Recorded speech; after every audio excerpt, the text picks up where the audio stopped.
दोस्तों 22 अक्टूबर 2025 गोवर्धन पूजा की रात करें एक चुटकी हल्दी वाला। ये एक उपाय माता लक्ष्मी जी के आशीर्वाद से जीवन के हर कष्टों से तुरंत मिल जाएगी। आपको मुक्ति, आपकी हर मनोकामना होगी पूरी और दोस्तों खुशियों से भर जाएगा। आपका घर बन जाओगे आप करोड़पति।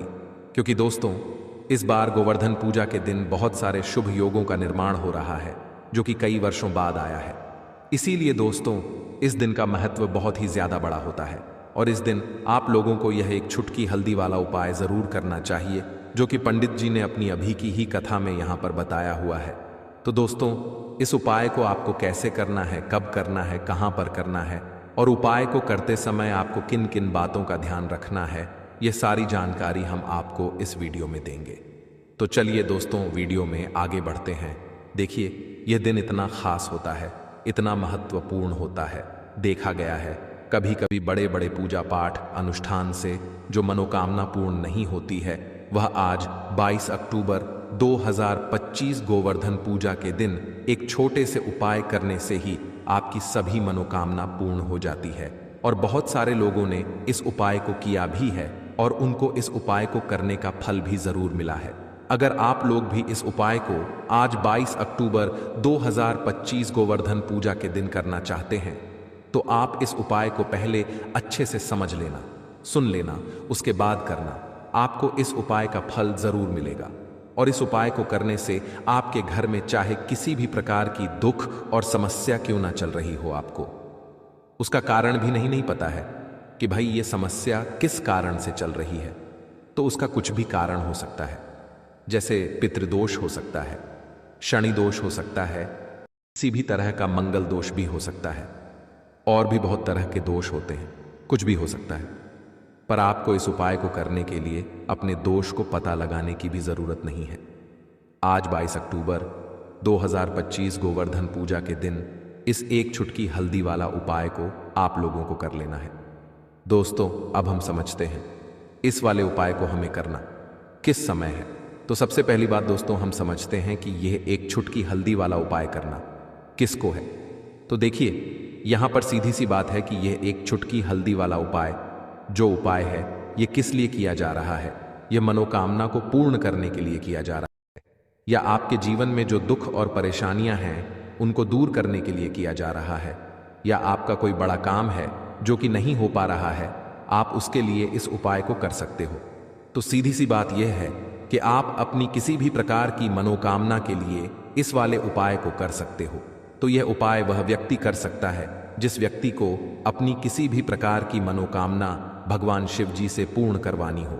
और अगर कोई भी माताएं बहनें जो है अपने घर की सुख और शांति के लिए, घर में धन समृद्धि को बढ़ाने के लिए ये वाला उपाय करना चाहती हैं, तो घर की जो बड़ी माताएं बहनें होंगी वह इस एक चुटकी हल्दी वाला उपाय को विशेष रूप से करें। क्योंकि माताएं बहनें घर की लक्ष्मी होती हैं और जब घर की लक्ष्मी कोई विशेष उपाय करती है तो उसका फल ही बहुत जल्दी मिल जाता है और बहुत बड़ा होकर मिलता है। अन्यथा इस उपाय को कोई भी व्यक्ति कर सकता है, चाहे वह बड़ा हो, चाहे वह छोटा हो, चाहे वह बच्चा हो। जिस व्यक्ति को यह एक चुटकी हल्दी वाला उपाय समझ आ गया वह व्यक्ति इस एक चुटकी हल्दी वाला उपाय को गोवर्धन पूजा के दिन जरूर करे, क्योंकि उसको इस उपाय को फल बहुत ही जल्दी मिल जाएगा। क्योंकि आज 22 अक्टूबर 2025 गोवर्धन पूजा के दिन भगवान शिव जी बहुत आसानी से प्रसन्न हो जाते हैं। तो आइए अब हम समझते हैं कि इस एक चुटकी हल्दी वाला उपाय को आपको करना कैसे है और इस उपाय को करने का जो समय है वह क्या है। तो देखिए आज 22 अक्टूबर 2025 गोवर्धन पूजा के दिन किए जाने वाले यह एक चुटकी हल्दी वाला जो उपाय है यह मुख्य रूप से सुबह का समय होगा, प्रातः काल का समय होगा। किस समय होगा? सुबह का समय होगा। आपको कोशिश यही करनी है कि सुबह के समय हम इस एक चुटकी हल्दी वाला जो उपाय को कर लें। पर किसी कारणवश अगर आप सुबह को इस उपाय को ना कर पाओ, आप कहीं काम से जाना हो या किसी और काम की वजह से आप उपाय को ना कर पाओ, तो आपके पास फिर दूसरा मौका रहेगा जो कि शाम के समय का रहेगा, प्रदोष काल का रहेगा। अब भाई प्रदोष काल का समय भी एक बहुत ही लोगों के मन में प्रश्न बन जाता है कि भाई यह समय होता कब है, कितने बजे से लेकर कितने बजे यह समय होता है, ताकि हमें उपाय के लिए जो है करने का समय पता लग जाए। तो हम आपको बता दें प्रदोष काल का जो एक समय होता है, शाम का समय वो होता है शाम के 6 बजे से लेकर शाम के 7 बजे के बीच का। इस समय के बीच में आप उपाय को करेंगे तो आपको उस उपाय का जरूर फल मिलेगा। तो शाम के 6 बजे से लेकर शाम के 7 बजे के बीच में आप लोग इस एक चुटकी हल्दी के दीपक वाला जो उपाय को कर सकते हो। तो भैया बहुत सारे लोग यहाँ पर ये प्रश्न भी जरूर करेंगे कि भाई हम तो नौकरी पर जाते हैं, हम अपनी ड्यूटी पर जाते हैं और आने में हमें देर हो जाती है, तो उस जगह पर हमें क्या करना चाहिए। तो देखिए, उन लोगों को भी टेंशन लेने की जरूरत नहीं है। अगर आप लोग इस उपाय को शाम के समय प्रदोष काल में कर रहे हैं और अगर आप आने में देरी भी हो जाती है, आपको आने में 7 बजे तक आप नहीं पहुंच पाते हो, तो भाई आप 7 या रात 8 बजे तक भी अगर उपाय को करोगे तो भी चल जाएगा।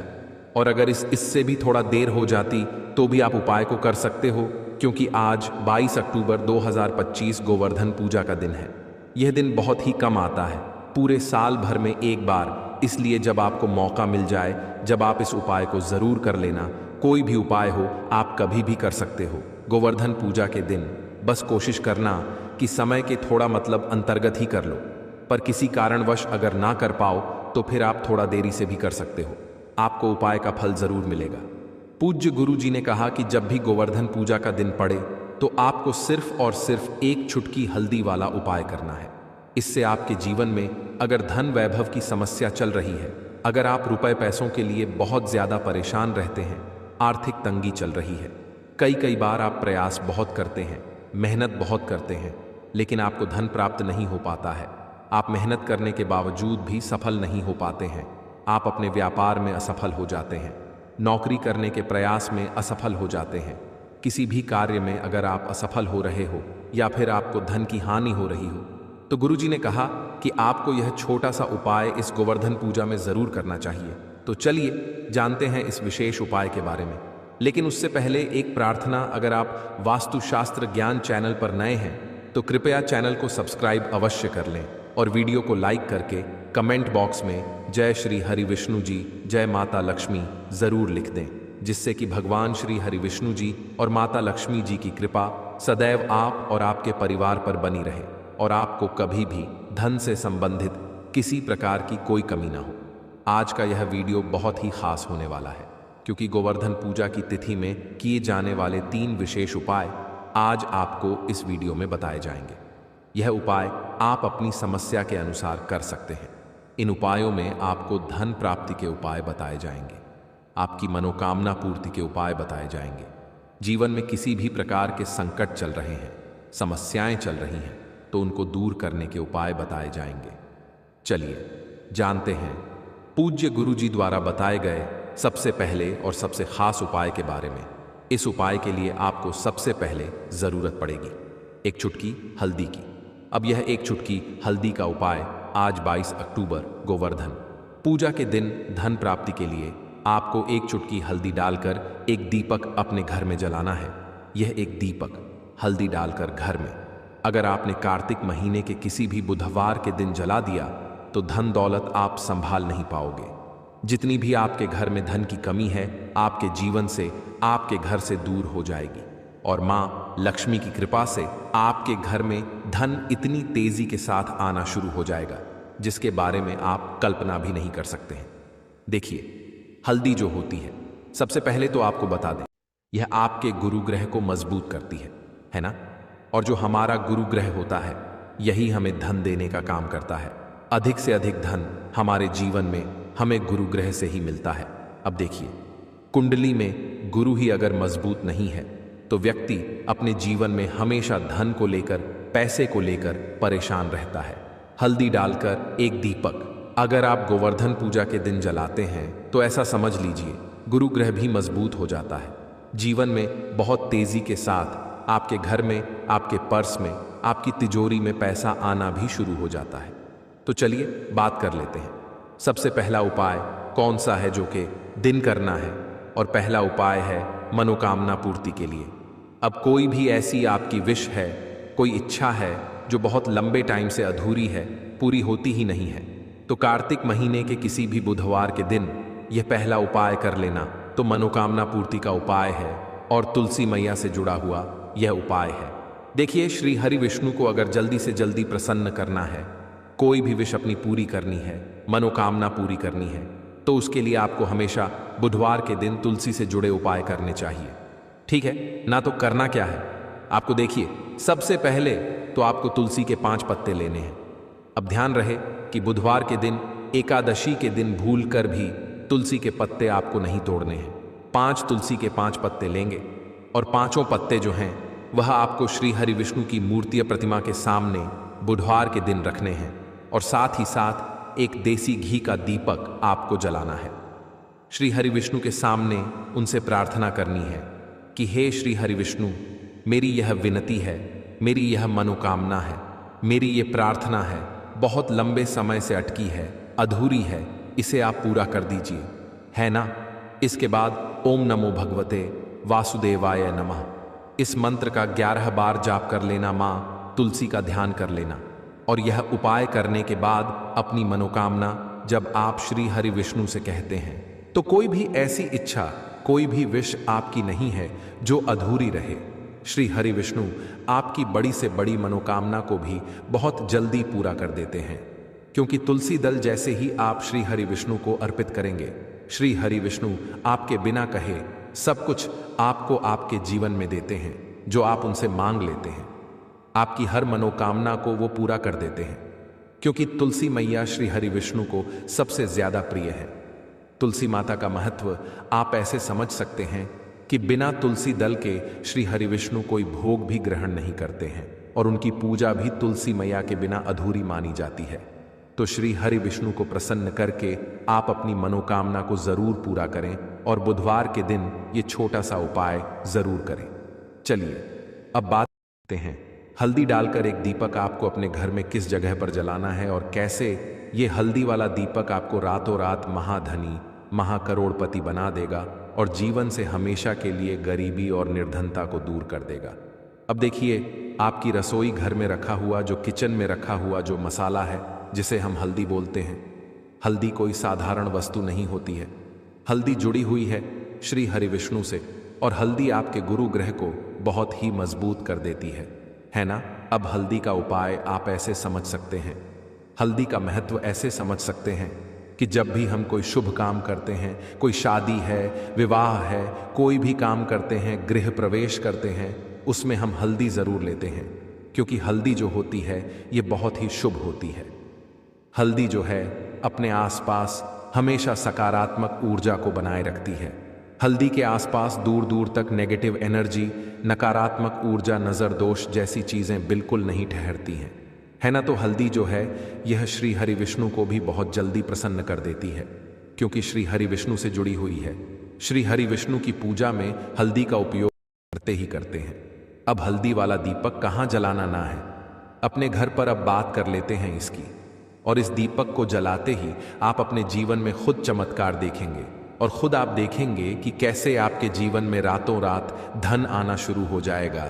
तो करना क्या है, पिसी हुई एक चुटकी हल्दी लेनी है, ठीक है ना? एक चुटकी हल्दी पीसी हुई लेंगे। अगर हल्दी आपके पास साबुत है तो आप पीस कर भी उसे उसका पाउडर बना सकते हैं।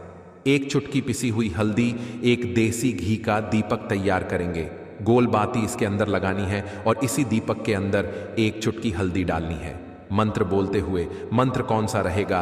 ओम नमो भगवते वासुदेवाय नमः। श्री हरि विष्णु का सबसे शक्तिशाली मंत्र फिर से आपको बता रहे हैं, ओम नमो भगवते वासुदेवाय नमः।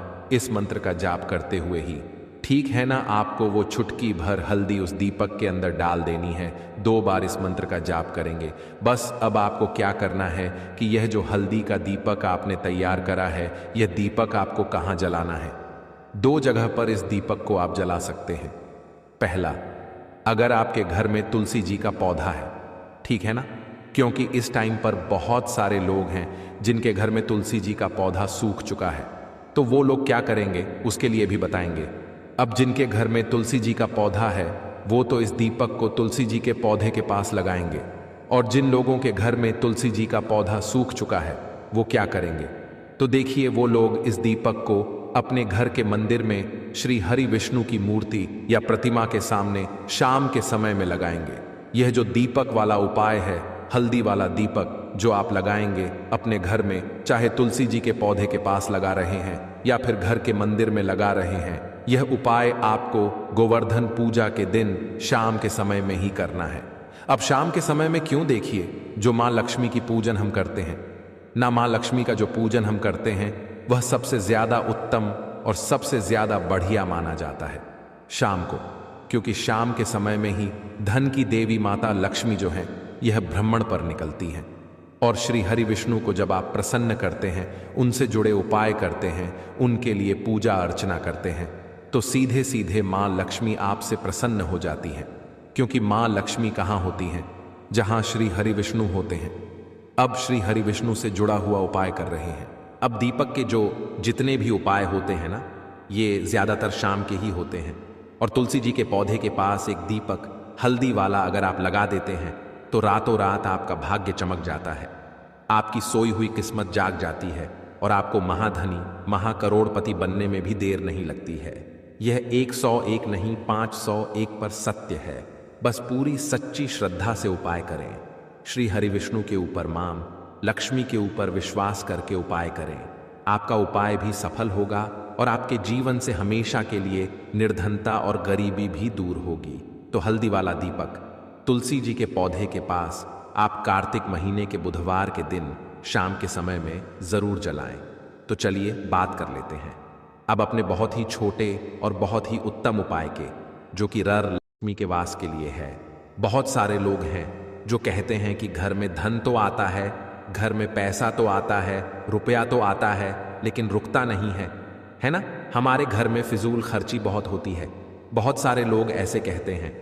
अब देखिए, घर में आपके धन की बर्बादी हमेशा होती रहेगी जब तक आप अपने घर से वास्तु दोष, नजर दोष है ना, नेगेटिव एनर्जी को दूर नहीं कर देते हैं। और उसे दूर करने का सबसे उत्तम जो उपाय है वो हल्दी से ही है।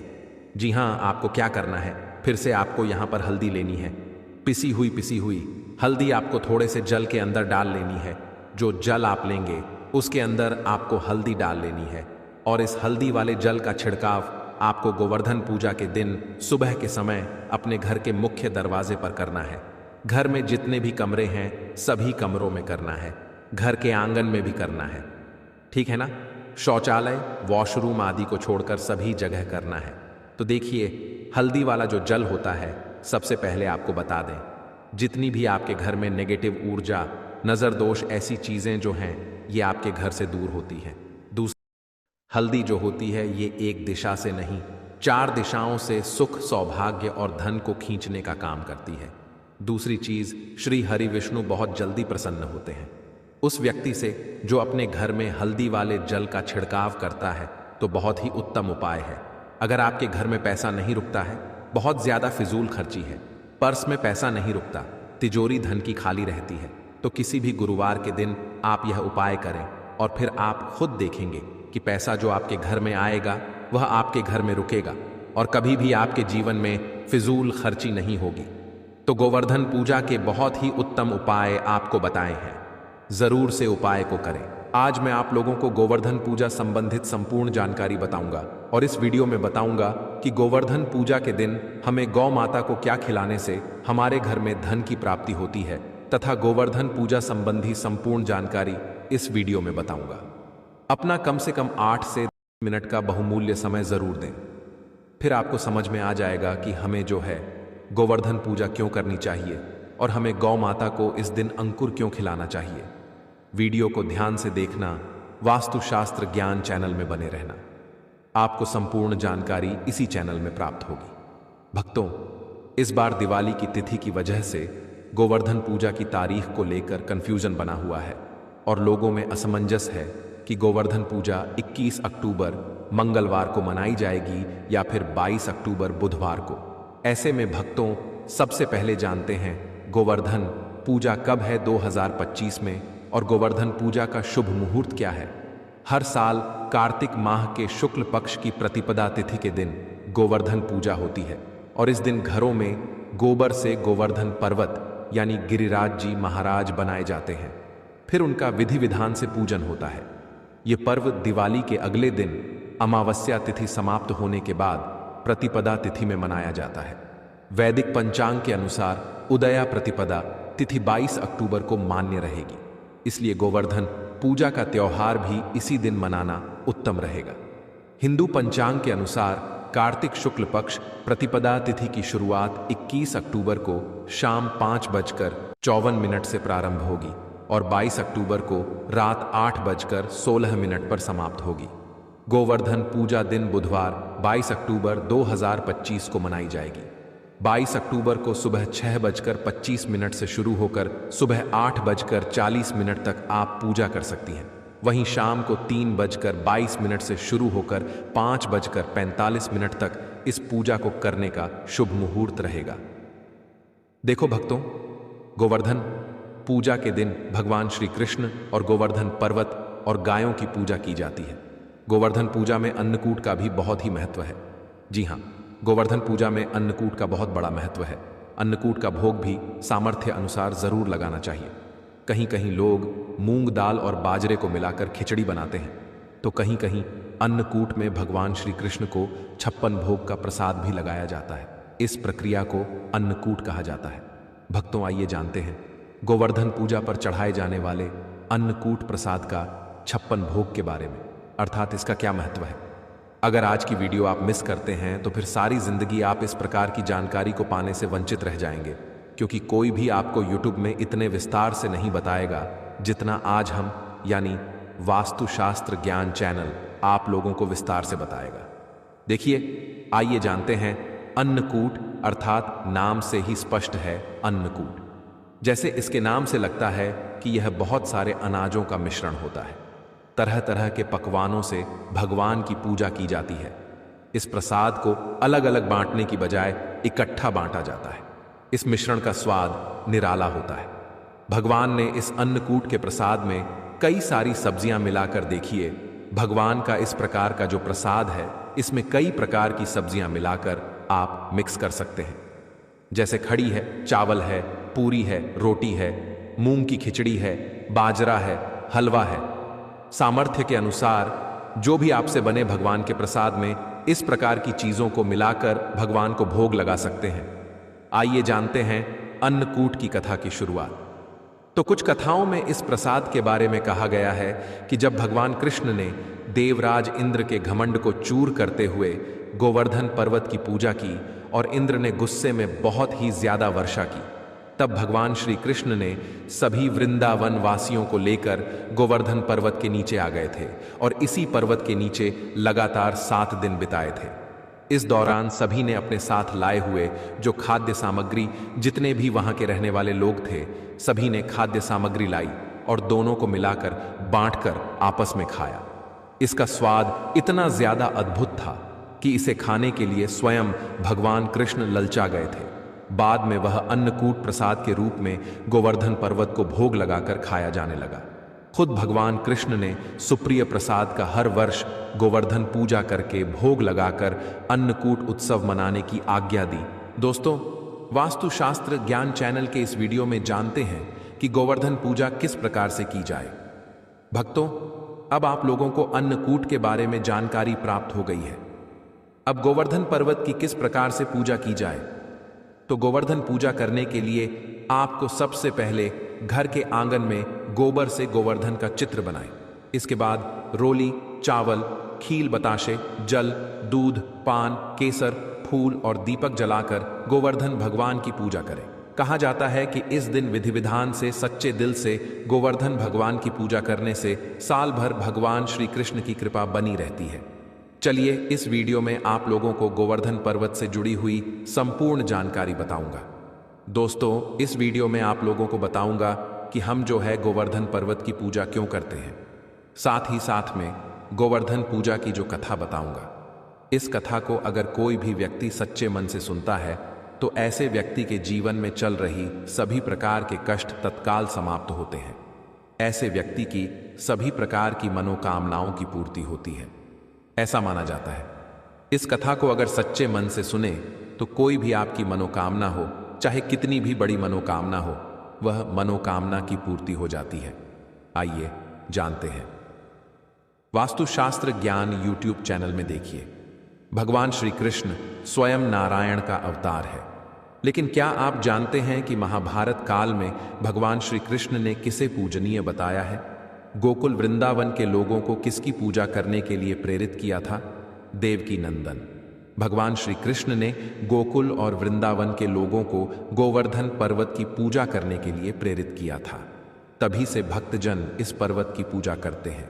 तो आज भी ऐसी मान्यता है कि मथुरा के पास में स्थित जो गोवर्धन पर्वत है, इनकी पूजा करने से भक्तों की सभी मनोकामनाओं की पूर्ति होती है। यहाँ से कोई भी खाली नहीं लौटता। इसी वजह से यहाँ हमेशा ही भक्तों का देखना जो गोवर्धन पर्वत है, वहाँ पर काफ़ी भीड़ लगी रहती है। तो आइए इस वीडियो में जानते हैं वास्तव में हम जो गोवर्धन पूजा किस प्रकार से घर में निर्मित करते हैं। सभी दर्शकों को जानकारी प्राप्त हो चुकी है। अब इनकी पूजा क्यों होती है, इनकी पूजा होने के पीछे क्या कारण है? तो गोवर्धन पर्वत की ऊंचाई आपने देखी होगी। आज से काफ़ी पहले काफ़ी दिखाई देते थे, लेकिन हजारों साल पहले यह बहुत ही ऊंचा था, विशाल पर्वत था और इस पर्वत की ऊंचाई लगातार घटती जा रही है। इस संबंध में शास्त्रों में एक कथा बताई है। इस कथा के अनुसार गोवर्धन पर्वत को तिल तिल करके घटने के लिए एक रस्सी ने श्राप दिया था। श्री कृष्ण ने गोवर्धन पर्वत को भगवान का रूप बताया है और उसी की पूजा करने के लिए सभी को प्रेरित किया था। आज भी गोवर्धन पर्वत चमत्कारिक रूप से, पूर्ण रूप से, चमत्कारिक रूप से भरा हुआ है। सभी प्रकार के लोगों की इच्छा को पूर्ण करता है। गोवर्धन पर्वत की परिक्रमा करने वाले हर व्यक्ति को जीवन में कभी भी पैसों की कमी नहीं होती। साथ ही साथ गोवर्धन पूजा करने वाले लोगों को भी पैसों की कमी नहीं होती, ऐसा माना जाता है। महाभारत काल में गोवर्धन पर्वत की ऊंचाई करीब 300 मीटर थी, जबकि वर्तमान में यह पर्वत करीब 30 मीटर ऊंचा ही रह गया है। गोवर्धन पर्वत की ऊंचाई लगातार घटती जा रही है। इस संबंध में गर्ग संहिता में एक कथा बताई है। दोस्तों, कथा के अनुसार भगवान श्री कृष्ण ने अवतार लेने के पूर्व राधा जी से भी पृथ्वी लोक में साथ चलने के लिए निवेदन किया था। इस पर राधा जी ने कहा कि मेरा मन पृथ्वी पर वृंदावन, यमुना और गोवर्धन पर्वत के बिना नहीं लगेगा। यह सुनकर श्री कृष्ण ने अपने हृदय की ओर दृष्टि डाली, जिससे तेज निकला और राजभूमि पर जाकर गिरा।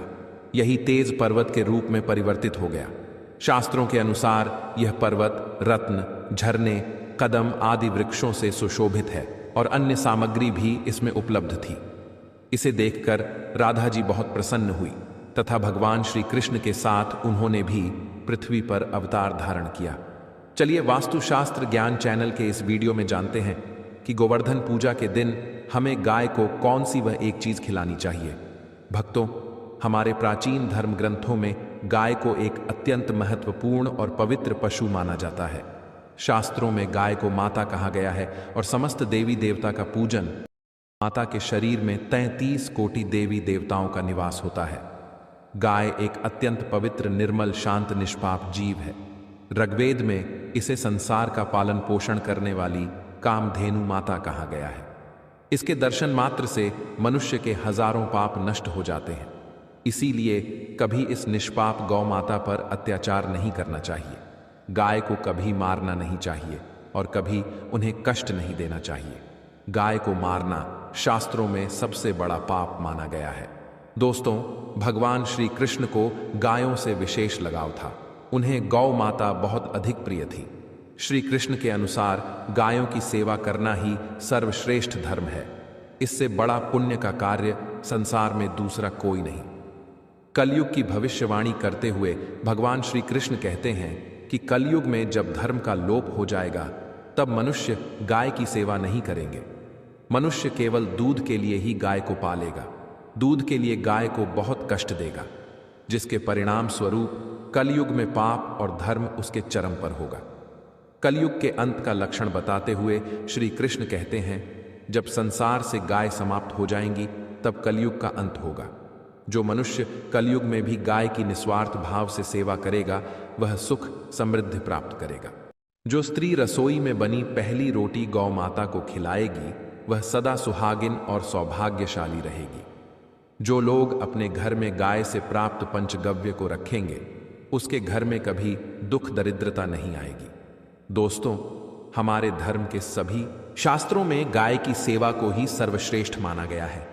जो व्यक्ति प्रतिदिन किसी न किसी तरह से गौ माता की सेवा करता है वह सबसे अधिक पुण्यवान बन जाता है। गांव में तो मनुष्य को गाय की सेवा करने का अवसर प्राप्त होता है, लेकिन शहरों में गाय के दर्शन आसानी से नहीं हो पाते हैं। इसीलिए मनुष्य को गौशाला में जाकर गाय की सेवा करनी चाहिए अथवा गौशाला के लिए दान धर्म करने चाहिए। इसके अलावा आप अपने घर में ही गौ माता की मूर्ति रखकर उनकी पूजा जरूर करें। इससे भी माता कामधेनु का आशीर्वाद प्राप्त होता है। शास्त्रों में गौ माता को मां लक्ष्मी का रूप माना गया है, इसीलिए उनकी पूजा करने से दरिद्रता दूर होती है। प्राचीन काल से ही गौ माता की सेवा और संरक्षण करने की परंपरा चली आ रही है। कई आरसी मुनि अपनी कुटिया में गायों का पालन करते थे तथा राजा महाराज गायों का दान करते थे। गायों के दान को सबसे बड़ा दान कहा गया है। गाय का दान करने से सभी जन्मों के पाप नष्ट हो जाते हैं और मनुष्य को मोक्ष की प्राप्ति होती है। आज हम आपको गौ माता के संबंध में बहुत ही महत्वपूर्ण बातें बताने जा रहे हैं। गाय की पूजा कैसे करनी चाहिए, गाय को कौन सी चीजें खिलाने से कौन सा फल मिलता है तथा गाय के किस अंग को स्पर्श करने से दरिद्रता दूर होती है आदि के बारे में हमारे शास्त्रों में बहुत ही महत्वपूर्ण ज्ञान दिया गया है। हमारी अत्यंत पूजनीय गौ माता के बारे में आप सभी को यह बात अवश्य जान लेनी चाहिए। इससे आपके जीवन ही प्रकार के कष्ट दूर होंगे। दोस्तों, कई बार महिलाएं जाने अनजाने में गाय को कुछ चीजें खिला देती हैं, जिससे मां लक्ष्मी क्रोधित हो जाती है। शास्त्रों में कहा गया है कि यह चीजें गाय को कभी नहीं खिलानी चाहिए। इससे मनुष्य के जीवन में दुर्भाग्य आता है और उसे किसी भी कार्य में सफलता नहीं मिलती है। तो चलिए जान लेते हैं गौ माता के विषय में महत्वपूर्ण नियम। सबसे पहली बात है दोस्तों, गौ माता के दर्शन करना बहुत शुभ होता है।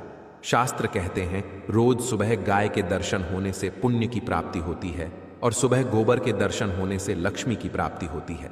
अगर किसी महत्वपूर्ण कार्य के लिए जा रहे हैं और अचानक ही गौ माता आपके रास्ते में आ जाती है